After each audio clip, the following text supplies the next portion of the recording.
गौर करने वाली बात है भाई, फुगट के फजूल के बेकार के दावत करते लोग। अरे वो दावत क्यों नहीं करते हैं जिस दावत के करने से घर में खुदा का फजल नाजिल होता है। अरे वो एहतमाम क्यों नहीं करते हैं जिसके एहतमाम करने से एनिवर्सरी करे तो घर को ससुर जी आते, बेटी दामाद को मुबारकबाद देने, हाँ सासू माँ वो भी बुलाए तो जी। आजकल तो बड़े डेंजर हो गए लोग। प्यारे बुजुर्ग और दोस्तों, घर में अगर छट्टी छिल्ला करे तो खानदान वाले कबीले वाले आते, मगर कुर्बान जाए गौस की 11वीं पर। जहां गौस की फातिहा होती है वहां बगदाद से सारे आलिया के सरदार गौसे पाक तशरीफ लाते।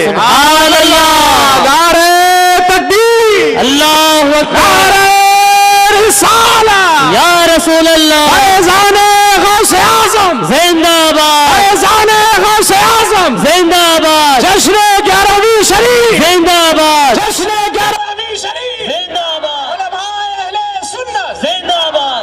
और हमारे मुसलमानों में दो कैटेगरी के हो गए पट्टे, एक तो वो है जो 11वीं मानता मगर करता नहीं, और एक इतना खतरनाक है अपने मुर्शद को गौस के बराबर बिठा देता। ये ना अल्लाह, आजकल नए नए टिपिकल मुरीदा पैदा हो गए, कुछ भी बोलते कि मेरा पीर गौस है बोल रहा। अरे बोला ये क्या रे भाई, इतना खतरनाक आइटम। डायरेक्ट भाई पीर बोले तो मेरा पीर दादा पीर के जैसा है बोले तो बात समझ में आती है जी, नहीं बेटा बाप के जैसा है बोले तो बात समझ में आती। बेटे को उठा के लेके जाके डायरेक्ट आसमान पे बिठा देता। बहुत खतरनाक हो गए सुन्निया, एक एक नए नए एंटीक आइटम आए भाई। रिकॉर्डिंग कई मुरीदा बोल रहे वो गौसे पाक जब पे दे आपका बॉस मेरा पीर है। मैं पूरा पैक कर रहा हूं, भयानक है भाई, एक से बढ़ के एक नए नए आइटम। अगर आज के जमाने में जितने भी मुर्शदा है ना, उनका नाम गौस के दर पर बैठने वाले कुत्तों में भी अगर लिख दिया जाए, गौस के दर पर बैठने वाले कुत्तों में भी अगर उनका नाम लिख दिया जाए ना, खुदा की कसम वो उसके मुकद्दर के संवरने की अलामत, ये उसके आला मुकद्दर होने की अलामत है कि अल्लाह ने उसे गौस के कुत्तों में शामिल कर लिया। अभी भी इतनी बड़ी बात नहीं करना छोटे लोग। सरकार कौन है मेरे भाई, अल्लाह अल्लाह। अजी जब 18 साल की उम्र थी, सरकार गौसे पाक रज़ी अल्लाह तआला अन्हु बगदाद की जामा मस्जिद में खड़े होकर ऐलान विलायत करने लगे मिंबर रसूल से। गौसे पाक ने इरशाद फरमाया, कदमी हादा अला रक़बती कुल्ली वली अल्लाह, मेरा ये कदम सारे औलिया अल्लाह की गर्दनों पर है। और जितने बगदाद में थे, जितने इराक में थे, अल्लाह ने उनको जाहिरी तौर पर गौसे पाक का यह ऐलान उनके कानों तक पहुंचाया, लेकिन जो दुनिया के खित्ते खित्ते में औलिया अल्लाह बैठे थे, रूहानी तौर पर अल्लाह ने गौसे पाक का यह ऐलान उनके कानों तक पहुंचाया। खरासान की पहाड़ियों पर सुल्तानुल औलिया हिंदल वली अताए रसूल सरकार ख्वाजा मुईनुद्दीन चिश्ती हसन संजरी गरीब नवाज ने जब गौसे पाक का ये ऐलान सुना तो गरीब नवाज ने क्या कहा? गरीब नवाज कहते हैं, अब्दुल कादिर तुम्हारा कदम न सिर्फ मेरी गर्दन पर है बल्कि मेरी आंखों पर भी है। मेरे अब गरीब नवाज से बड़ा कौन है मेरे भाई? क्या बात, अब गरीब नवाज से बड़ा कौन है भाई? और गरीब नवाज सिर्फ हिंदुस्तान के ताजवर का नाम नहीं, गरीब नवाज को सुल्तानुल हिंदुस्तान नहीं कहा जाता, सुल्तानुल हिंद कहा जाता। और हिंद की तारीफ सुनो, हिंदुस्तान, पाकिस्तान, बांग्लादेश, नेपाल, भूटान, इंडोनेशिया, अफगानिस्तान, ये सारे इलाके मिला ले तो हिंद बनता है। और ये सारे इलाकों के औलिया के सुल्तान का नाम गरीब नवाज है। गरीब नवाज है वो गरीब नवाज मेरे और आपके गौसे पाक के दरबार में अर्ज करते हैं कि शेख अब्दुल कादिर जिलानी तुम्हारा कदम सिर्फ मेरी गर्दन पर नहीं बल्कि मेरी आंखों पर भी है। स्क्रीन पे नहीं आ रहा, स्क्रीन बंद हो गई, स्क्रीन बंद हो गई, दोनों स्क्रीन बंद है। गौसे आजम के सामने इतना बसद अकीदत व एहतराम खड़ी हो, क्या बात, तो फिर आजकल के मुल्लाओं का हाल क्या होगा? आजकल के मुर्शिदों का हाल क्या होगा? आजकल के आलिमों का हाल क्या होगा? अल्लाह अल्लाह। मेरे प्यारे बुजुर्ग और दोस्तों, इसीलिए कहता हूं, गौस के दर पर बैठने वाले कुत्तों में भी अगर नाम शरीक हो जाए, खुदा की कसम आज के दौर के मुर्शिदों के लिए ये फजल की बात है, ये करम की बात है। आओ दोस्तों, करीब नवा, आओ दोस्तों, गौसे पाक कौन है देखो। अजी सरकार मारूफ करखी, ये गौसे पाक सरकार के मुर्शिद है। गौसे पाक के ऊपर के मुर्शिद है, मारूफ करखी के मुरीद है गौसे पाक। अल्लाह अल्लाह। बगदाद में हजरत मारूफ करखी आराम कर रहे हैं। सरकार गौसे पाक हजरत मारूफ करखी की बारगाह में बैठकर चिल्ले अदा करते थे। जिक्र अस्कार में कई महीने कई दिन गौसे पाक सरकार हजरत मारूफ करखी के कदमों में सलाने में बैठकर अल्लाह का जिक्र किया करते थे। सरकार गौसे पाक रज़ी अल्लाहु अन्हु जब हजरत मारूफ करखी के पास जियारत के लिए जाते, जब आपकी दरबार अक़दस में चिल्ला बैठने के लिए जाते, तो अदबन एहतरामन सरकार गौसे पाक अपनी नालैन शरीफ उतार लेते। मजार शरीफ के करीब में, दरगाह शरीफ के इहाते में अपनी नालैन उतार, अपनी जूतियां उतार लेते, ताकि हजरत मारूफ करखी की ये मुकद्दस जमीन है, क्योंकि ये जमीन मारूफ करखी का खित्ता है, ये उनकी बारगाह है, कहीं बेअदबी ना होगा। हजरत मारूफ करखी के अदब के लिए हजरत गौसे पाक अपनी नालैन उतार लेते। एक दिन हुआ, 2 दिन हुआ, 4 बार हुआ, 10 बार हुआ। एक दिन मज़ारे मारूफ करखी से आवाज आती, ऐ शेख अब्दुल कादिर जिलानी, हमारे दरबार में आते हो तो जूतियां मत उतारो, हमारे दरबार की जमीन भी तुम्हारी जूतियों को चूमना चाहती है। अल्लाह अकबर। हजरत गौसे पाक ने कहा, सरकार मैं उस जमीन पर नालैन कैसे पहनूं जिस जमीन पर अल्लाह का भी महबूब, मुस्तफा का भी महबूब आराम करता। वो उनका लिहाज था, ये इनका अदब है। ये ऐसे दर्जे के मालिक का नाम अब्दुल कादिर जिलानी, ऐसे दर्जे के मालिक है। हजरत गौसे पाक को बाद वाले ही नहीं, गौसे पाक को अल्लाह ने पहले वालों पर भी फजीलत अता फरमाई, पहले वालों पर भी फजीलत अता फरमाई है। सरकार गौसे पाक और सरकार मारूफ करखी के मुर्शिद हजरत दाऊद ताई के मुर्शिद हजरत सैयदना जुनैद अल बगदादी रज़ी अल्लाहु अन्हु। कौन? जुनैद बगदादी, जरा जोर से बोले। ये सरकार गौसे पाक के ऊपर की 7वीं पुश्त के पीर है जुनैद बगदादी। जुनैद बगदादी के मुरीद के 7वें मुरीद, 7वीं पुश्त के मुरीद है शेख अब्दुल कादिर जिलानी गौसे आजम सरकार। 7वीं पुश्त ऊपर के मुर्शिद हजरत जुनैद बगदादी, और गौसे पाक से 200 साल पहले दुनिया में आप तशरीफ लाए। कितने साल पहले? 200 साल पहले। आप पर्दा फरमाए, उसके 200 साल के बाद गौसे पाक दुनिया में तवल्लुद हुए। 200 साल 250 साल पहले का जमाना हजरत जुनैद बगदादी का। सरकार जुनैद बगदादी रज़ी अल्लाहु अन्हु बरोज़े जुमा मिंबर रसूल पर खड़े होकर जुमे का खुतबा इरशाद फरमा रहे हैं। जुमे का खुतबा इरशाद फरमा रहे हैं, और इरशाद फरमाते हुए हजरत जुनैद बगदादी ने औलिया इकराम का तज़किरा छेड़ा, और आपको कश्फ करामात व इल्हाम के जरिए आपके रब ने आप पर यह बात उतारी कि जुनैद आपके बाद हमारा एक महबूब आएगा, उसका नाम शेख अब्दुल कादिर जिलानी होगा। तो गौसे पाक सरकार ने मिंबर पर खड़े हो, हजरत जुनैद बगदादी ने मिंबर पर खड़े होकर सरकार गौसे पाक का नाम लिया, सरकार गौसे पाक का जिक्र किया, सरकार गौसे पाक की तारीफ की। तो क्या हुआ? अल्लाह ने अपने और जुनैद बगदादी के दरमियान के पर्दे हटाए। जुनैद बगदादी ने मिंबर रसूल पर खड़े होकर अपने अपने रब के नूरानी जलवों को देखा, नूरानी जलवों को देखा, और जैसे ही उनसे फरागत हुए तो गौसे पाक के नाम के अदब और एहतराम के लिए जुनैद बगदादी ने दौरान खुतबा मिंबर शरीफ छोड़कर नीचे उतर गए। कहा है अल्लाह, ये अदब है तेरे उस महबूब का जो आज से 200 साल बाद दुनिया में तशरीफ लाने वाला। ये है अब सरकार गौसे पाक। क्या बात, हम जानते नहीं है गौसे पाक कौन है।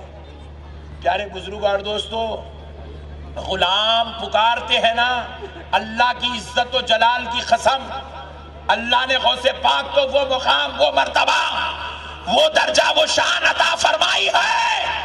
इधर गुलाम की पुकार खत्म नहीं होती, उधर बगदाद से गौस यहाँ तशरीफ लाते हैं। सुभान अल्लाह। हर हाल गौसे पाक गुलामों की मदद फरमाते हैं, हर हाल मदद फरमाते हैं। बेशक अल्लाह ने गौसे पाक को उस जमाने का गौस नहीं बनाया, अल्लाह ने गौसे पाक को सुबह क़यामत तक के लिए गौस बनाया है। सुबह क़यामत तक के लिए गौसियत का मर्तबा अल्लाह ने सरकार गौसे पाक को अता किया है। प्यारे बुजुर्ग और दोस्तों, देखो गौसे पाक की फातिहा करने से क्या फायदा होता है और हम क्यों करते हैं। एक बुढ़िया अपनी बहू को लेकर रोते हुए मैदान से गुजर रही थी, और उस वक्त सरकार गौसे पाक रजी अल्लाह तआला अन्हु की उम्र शरीफ बमुश्किल 7 साल थी। कितने साल? 7। जरा जोर से बोले। 7 साल। सिर्फ 7 साल थी। सरकार गौसे पाक रजी अल्लाह तआला अन्हु ने मैदान में आप खेल रहे थे तो आपने उस बुढ़िया को देखा जो रोते हुए जा रही है, ज़ारो कतार रो रही है।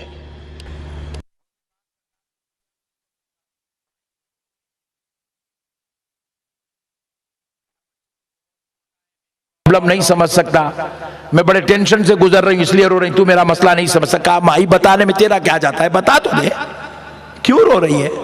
कहा बच्चे तू बहुत छोटा है, तू नहीं समझ सकता, मेरी मसला कुछ और है, तू नहीं समझ सकता। कहा माई बता दे। बहुत इसरार किए तो कहा भाई छोटा बच्चा है, पूछ रहा है, बताने में क्या जाता है। तो कहने लगी देख बेटा, ये जो औरत मेरे साथ है ये मेरी बहू है, और इस खातून की मेरे बेटे के साथ शादी हुए लगभग 10 साल के करीब हो गया है, और अभी तक इसकी गोद नहीं भरी, मेरे आंगन में कोई पोतरा नहीं है, मेरे बेटे को कोई औलाद नहीं हुई है। मैंने इसके कई जगह इलाज कराए। आज फुला बुजुर्ग की बारगाह में गई थी जो इस जमाने के बहुत बड़े दर्जे के वली माने जाते, उनके दरबार गई थी।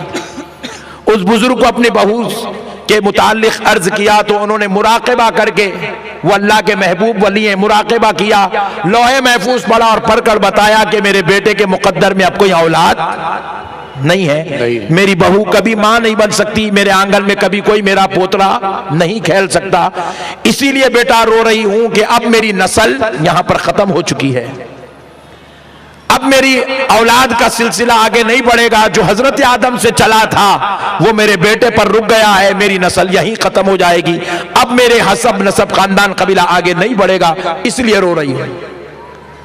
गौसे पाक सरकार ने कहा माई इतना हिच। मुंबई वालों समझे कि नहीं समझे भाई, ये है गौसे पाक। बोले माई इतना हिच। बोले बेटे तू इतना है, तेको बात इतनी ची दिख रही। अल्लाह। बोले बेटा इतना ही दिख रहा देखो। बोले बेटे मेरी नस्ल खत्म हो गई, मेरी औलाद नहीं आएगी, मैं बगैर दादी बने के दुनिया से जाऊंगी, मेरे बेटे के ऊपर वो जो आदम अलैहिस्सलाम से सिलसिले हसब नसब चल रहा है वो खत्म हो जाएगा, और तुझे बात इतनी लग रही है एक बेटा है उसको औलाद नहीं है, मेरा खानदान खत्म हो गया। बोले माई परेशान मत हो, इतना टेंशन मत ले, परेशान ना हो। माई जा, वाह, खुश होकर जा, तेरा रब तुझे 11 पोतरे अता करेगा। अल्लाहू अकबर, या रसूल अल्लाह, गौसे आज़म जिंदाबाद, गौसे आज़म जिंदाबाद, अज़मत गौसे आज़म जिंदाबाद, उलमाए अहले सुन्नत जिंदाबाद। और बुढ़िया मुस्कुराना शुरू कर दी। है ना। आप भी मुस्कुराते हैं जब आपका छोटा बेटा कोई अच्छी बात बोल दे, बोले अबा इतना है पट्टा, बाता बहुत कर रहा रे, बोले बड़े बड़े बातें कर रहा, आप भी मुस्कुराने लग जाते हैं। तो वो बुढ़िया भी सोची कि भाई छोटा बच्चा है, इतनी बड़ी बात बोल दिया, मुस्कुराने लगी। अरे इसको बंद कर दो भाई, नया टेंशन यार हो, ऐसो टेंशन आज बहुत है। तो प्यारे बुजुर्गों और दोस्तों,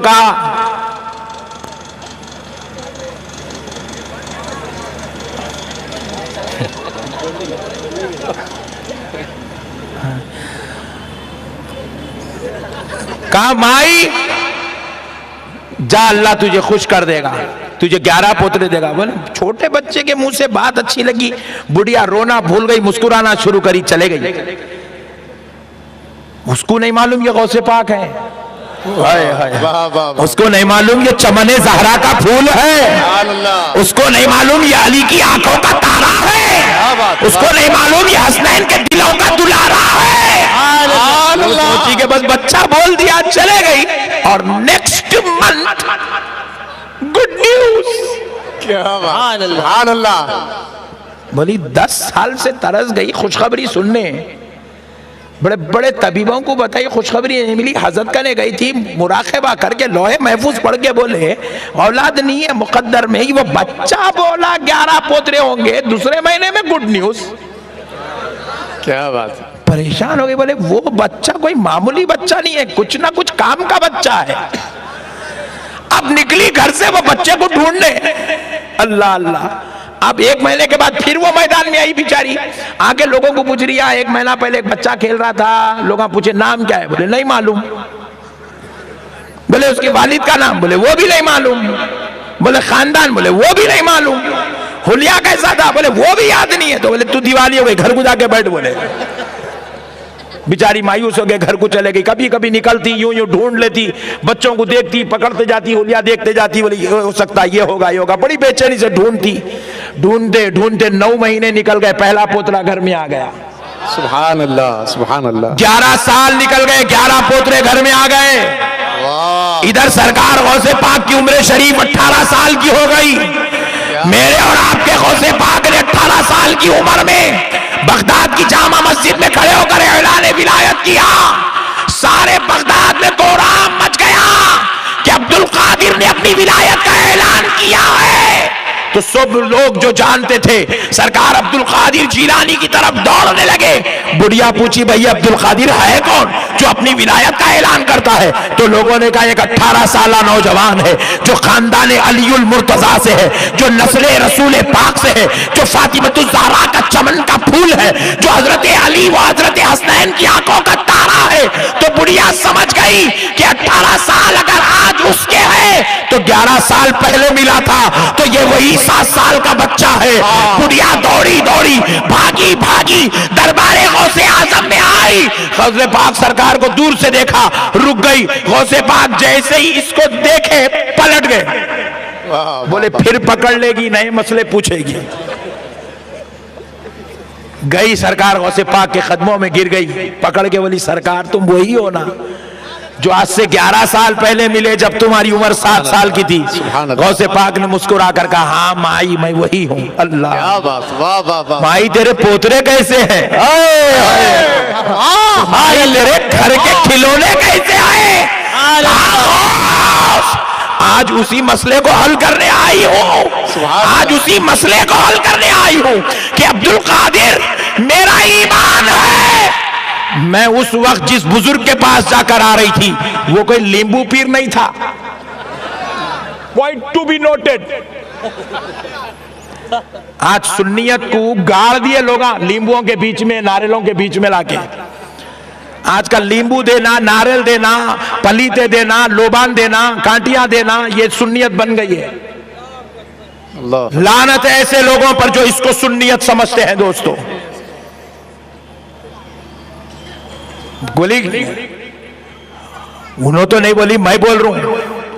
बोली मैं उस वक्त कोई लींबू पीर करने जाके नहीं आ रही थी, मैं कोई नारियल पीर की बारगाह से नहीं आ रही थी, मैं कोई गंदा पलीता चला के नहीं आ रही थी।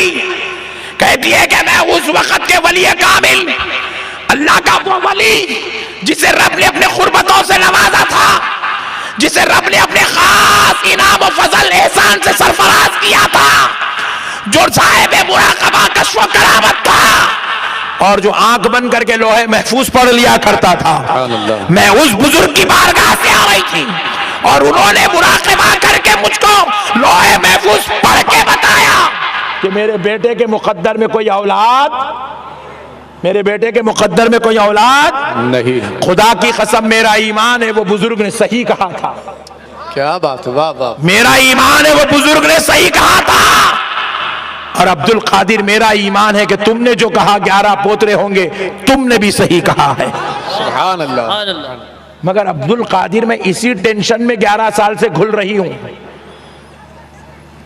एक सही हुआ तो दूसरा गलत होता। जी। ये कायनात का पहला वाकया है जो दोनों भी सही है मगर दोनों एक दूसरे के अपोजिट है। ये कैसे हुआ? जब उन्होंने कहा कि औलाद नहीं है तो हक है, और तुमने कहा 11 पोतरे होंगे, ये भी हक है। औलाद का नहीं होना भी हक और औलाद का होना भी हक, ये कैसे हो सकता है? तो कहा माई सुन, हाय हाय हाय, अब करोगे तुम 11वीं, तुम जानते नहीं गौसे पाक कौन हो।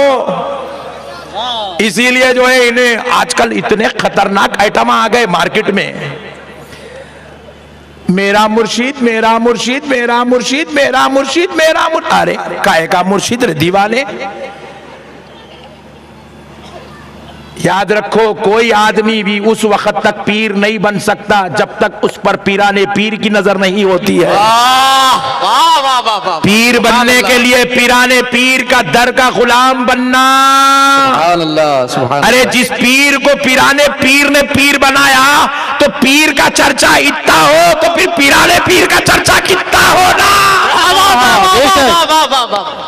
सही बोल रहा हूँ गलत बोल रहा हूँ? अरे थोड़े लोग इंच बोल रहे क्या जी भाई? सुभान। सही बोल रहा हूँ।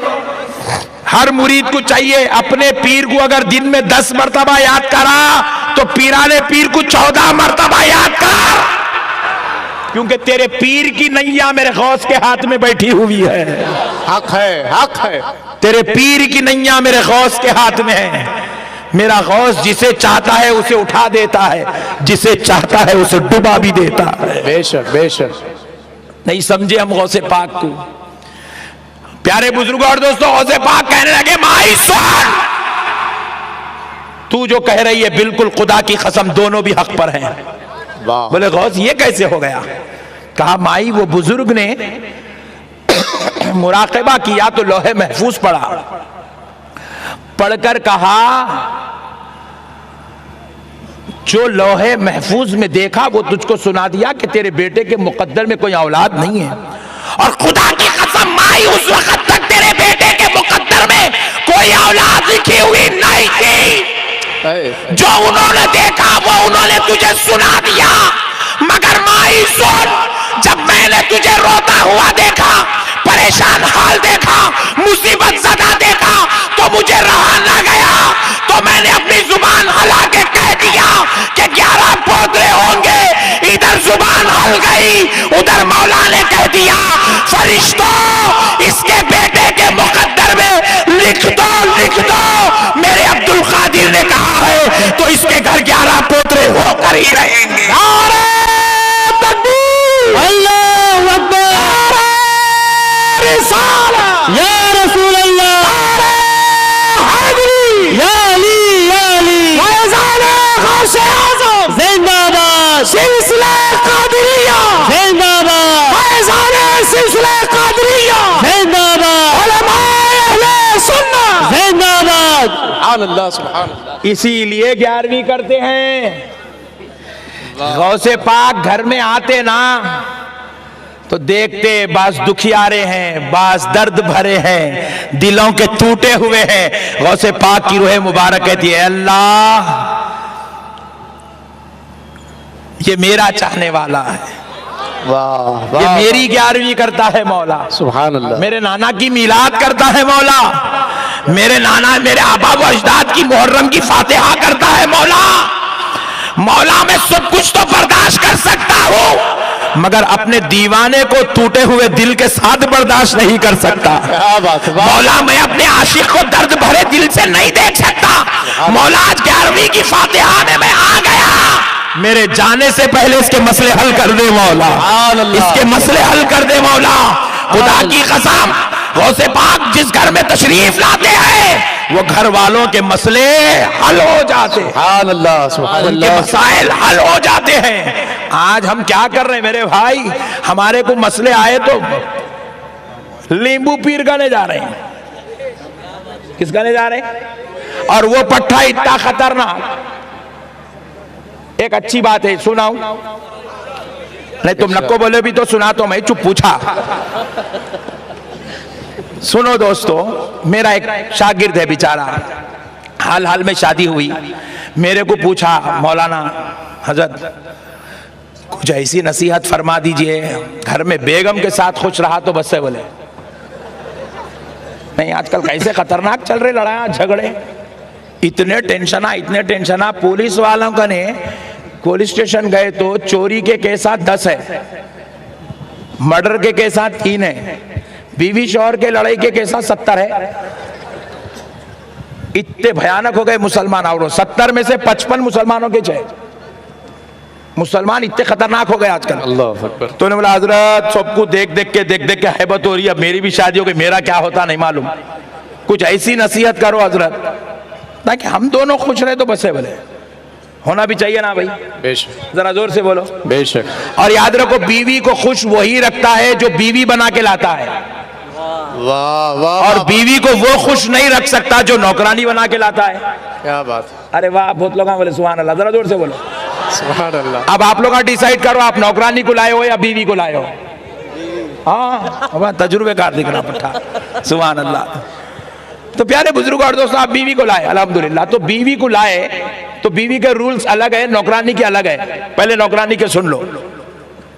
सुबह उठते ही पहले नाश्ता बनाना, फिर उसके बाद बर्तन धोना, कपड़े धोना, फिर बच्चों को देखना, फिर उसके बाद सास ससुर को पूरा खिदमत करते रहना, फिर उसके बाद जो है झाड़ू मारना, पोछा मारना, ये देखना, वो करना, ये करना। शाम में 8 बजे थक के बैठी अम्मा, सुबह 7 बजे उठी, अब बैठी रही अल्लाह मई, बाबा के घर में सुकून से थी, गारत के गड़े में आ गई रे मौला, ये जहन्नम मेरे किस्मत में कहीं को लिखा मेरे मौला, तू कोस लेते बैठी बेचारी, शिकवे करते हुए अपने रब से।